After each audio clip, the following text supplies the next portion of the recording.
سے بے خبر ہو جاتا ہے، اللہ تعالیٰ فرشتوں کو حکم دیتا ہے کہ اے میرے فرشتوں، میرا یہ بندہ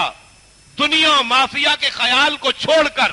ہر چیز سے تعلق توڑ کر میری بارگاہ میں حاضر ہوا ہے، اب تم تمام حجابات اور پردے ہٹا دو، میں اپنے اس بندے کو دیدار کروانا چاہتا ہوں۔ پھر تمام حجابات اٹھ جاتے ہیں اور بلا حجاب بندہ اپنے رب کا دیدار کرتا ہے۔ سرکار نے اسی کیفیت کی طرف وہ جو احسان کی تعریف کرتے ہوئے جبرائیل علیہ السلام کے سوال کا جواب دیا تھا، وہ اسی طرف اشارہ ہے کہ تم اپنے رب ان تعبد اللہ کأنک تراہ، کہ تم اپنے رب کی عبادت اس طرح کرو کہ گویا تم اپنے رب کو دیکھ رہے ہو۔ یہ کیفیت کب ہوگی؟ کہ جب انسان اپنی نماز میں ہر خیال کو ترک کر دے گا، بالکل خالی الذہن ہو کر، ہر چیز سے ناتا اور تعلق توڑ کر اپنے رب کی بارگاہ میں حاضر ہوتا ہے تو اللہ تعالیٰ اسے یہ مقام عطا کر دیتا ہے۔ اور پھر سرکار دو عالم صلی اللہ علیہ وسلم نے اس حدیث کے اگلے مفہوم کو جو حضور نے حدیث میں بیان فرمایا، اس کا مفہوم یہ ہے کہ سرکار نے فرمایا کہ جو انسان دنیا و مافیا کے تعلقات کو چھوڑ کر اپنے رب کی بارگاہ میں حاضر نہیں ہوتا، نماز کی ادائیگی نہیں کرتا، اپنے رب کی بارگاہ میں حاضر ہو کر اس کے احکام پر عمل نہیں کرتا، تو اللہ تعالیٰ فرشتوں کو حکم دیتا ہے کہ میرا یہ بندہ میری بارگاہ میں حاضر نہیں ہوا، لہذا اس کے درمیان اور میرے درمیان حجابات ڈال دو، پردے ڈال دو۔ گویا وہ بندہ نعمتوں سے، رحمتوں سے محروم کر دیا جاتا ہے۔ اور کیونکہ جو شخص مولا سے تعلق پیدا کرنے کا ذریعہ اختیار نہ کرے، اسے کس طرح رب کا دیدار حاصل ہو سکتا ہے؟ بلکہ حدیث مبارکہ میں تو یہاں تک فرمایا گیا کہ وہ مسلمان ہی نہیں ہو سکتا۔ نبی کریم صلی اللہ علیہ وسلم نے فرمایا الفرق بین الاسلام والکفر ترک الصلاۃ، کہ مومن اور کافر، اسلام اور کفر کے درمیان اگر کسی چیز کے ذریعے فرق کیا جا سکتا ہے تو وہ نماز ہے۔ گویا جو نماز کا پابند ہے وہ اسلام کو ماننے والا ہے، جو اسلام کے احکام پر عمل کرتے ہوئے نماز ادا نہیں کرتا، گویا وہ اسلام میں داخل نہیں ہے۔ پھر نبی کریم صلی اللہ علیہ وسلم نے یہ بھی فرمایا ہے لِكُلِّ شَيْءٍ عَلَمٌ وَعَلَمُ الْإِيمَانِ الصَّلَاةُ، ہر چیز کی کوئی نشانی ہوتی ہے، کوئی علامت ہوتی ہے، اور ایمان کی نشانی اگر کچھ ہے تو وہ نماز ہے۔ گویا جو انسان نماز پڑھتا ہے وہ ایماندار ہے، اس میں ایمان کی حلاوت ہے، وہ ایمان کی مٹھاس کو حاصل کرے گا۔ جو نماز نہیں پڑھتا گویا وہ ایمان کی حلاوت سے محروم کر دیا جاتا ہے۔ پھر حضور کا یہ بھی فرمان ہے کہ من ترک الصلاۃ متعمدا فقد کفر، کہ جس نے جان بوجھ کر نماز ترک کر دی تحقیق اس نے کفر کیا۔ اور اسی حدیث مبارکہ کے تحت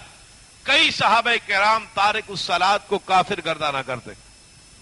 اور اسے واجب القتل کا قرار دیا کرتے کہ جو نماز ترک کر دیتا، لیکن بقیہ صحابہ کرام اس حوالے سے نرمی کا کوشہ رکھا، اور وہی کوشہ حضرت امام اعظم ابو حنیفہ رحمۃ اللہ تعالی علیہ نے لیا، اور فقہ حنفی میں انہی صحابہ کرام کے احادیث مبارکہ پر، روایات پر اور فیصلوں پر عمل کیا جاتا ہے۔ نبی کریم صلی اللہ علیہ وسلم نے نماز کی اتنی وعیدیں سنائی اپنی حدیث مبارکہ میں کہ جن کو انسان پڑھ کر سن کر ورطہ حیرت میں گم ہوتا ہے۔ قرآن مجید میں اللہ تعالیٰ نے جا بجا تارک نماز کی سزاؤں کو بیان کیا ہے، لیکن ہم چونکہ نبی کریم صلی اللہ علیہ وسلم کی آنکھوں کی ٹھنڈک نماز اس عنوان پر گفتگو کر رہے ہیں، آئیے ہم اپنے اس عنوان کو اسی طرف رکھتے ہیں کہ رب ذوالجلال رحیم و کریم ہے، وہ اپنے گناہگار بندوں کو معاف کرنے والا ہے۔ ایک حدیث تو میں مشکات الانوار کے حوالے سے وہ سناؤں گا کہ جو یہ ہم نماز پڑھتے ہیں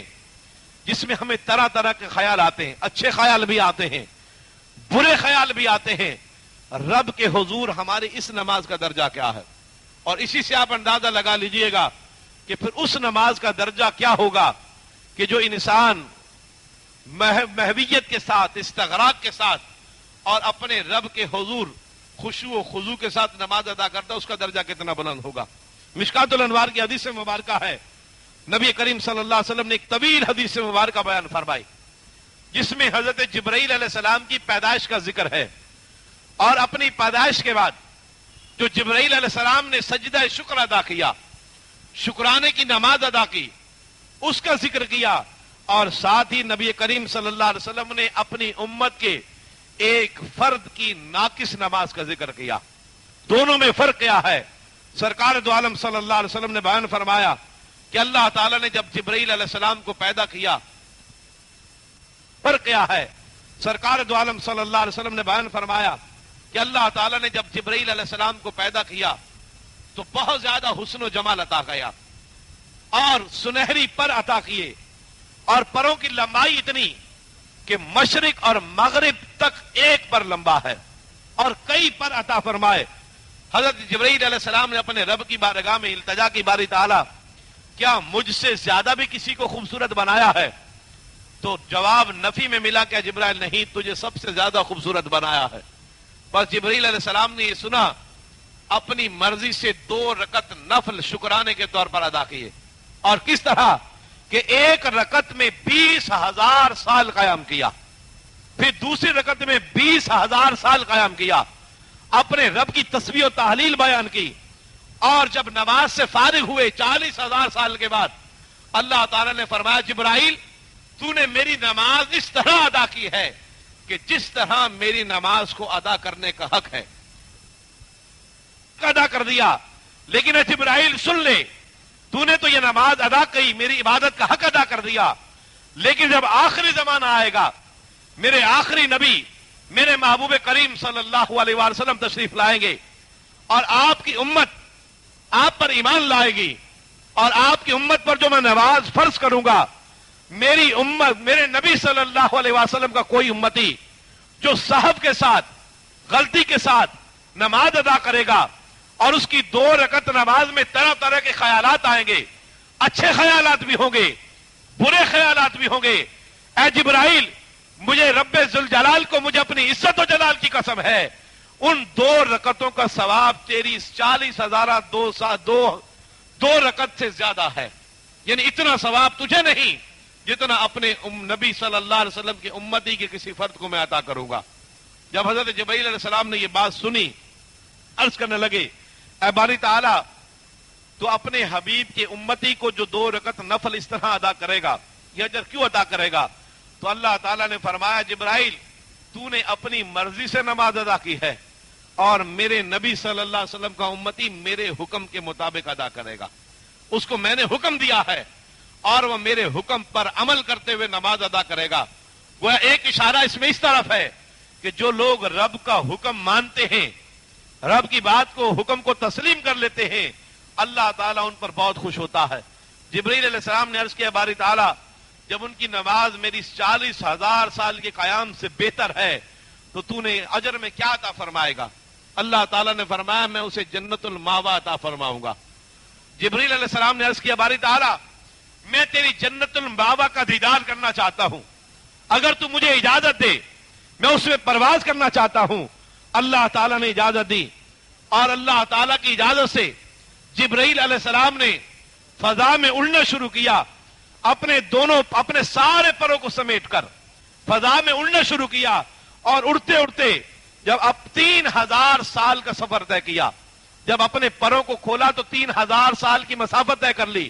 اور پھر اڑتے رہے، اور جب اپنے پروں کو سمیٹا تو مزید 3,000 سال کی مسافت طے کر لی، اور بالآخر 300 سال تک مسلسل جبرائیل علیہ السلام جنت الماوا کی ہواؤں اور فضاؤں میں پرواز کرتے رہے، تھک گئے، اور تھک کر ایک درخت کے سائے میں بیٹھ گئے اور سجدہ ریز ہوئے، اپنے رب کی بارگاہ میں التجا کرنے لگے اے باری تعالیٰ 300 سال ہو گئے ہیں، اور ایک مرتبہ پر کھولا 3,000 سال کی مسافت کا سفر کر لیا، دوسری مرتبہ پر کو سمیٹا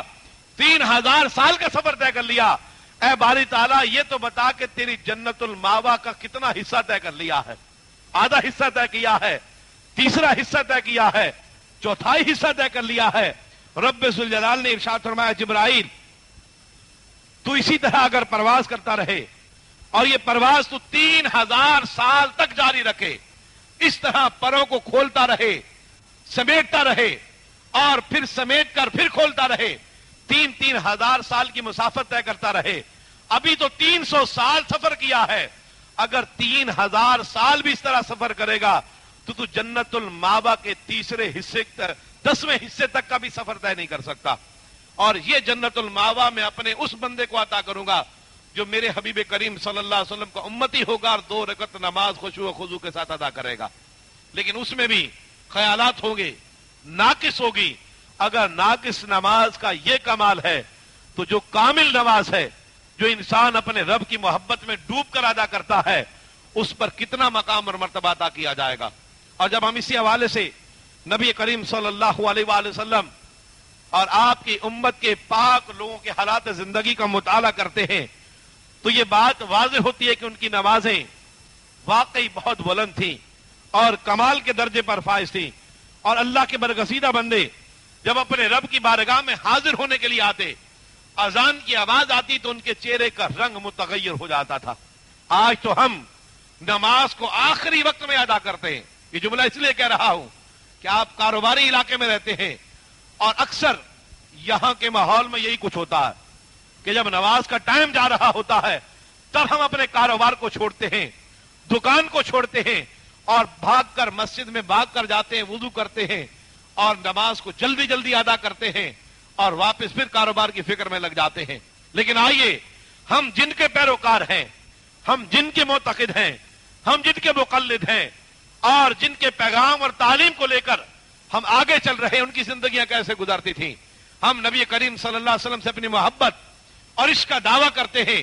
نبی کریم صلی اللہ علیہ وسلم کی کیفیت کیا ہوتی۔ حضرت عائشہ فرماتی ہے کہ جب اذان کی آواز آتی، حضور علیہ السلام کے چہرے انور کا رنگ متغیر ہونا شروع ہو جاتا۔ جیسے جیسے اذان کے کلمات بڑھتے چلے جاتے، سرکار کے چہرے کا رنگ بدلتا رہتا،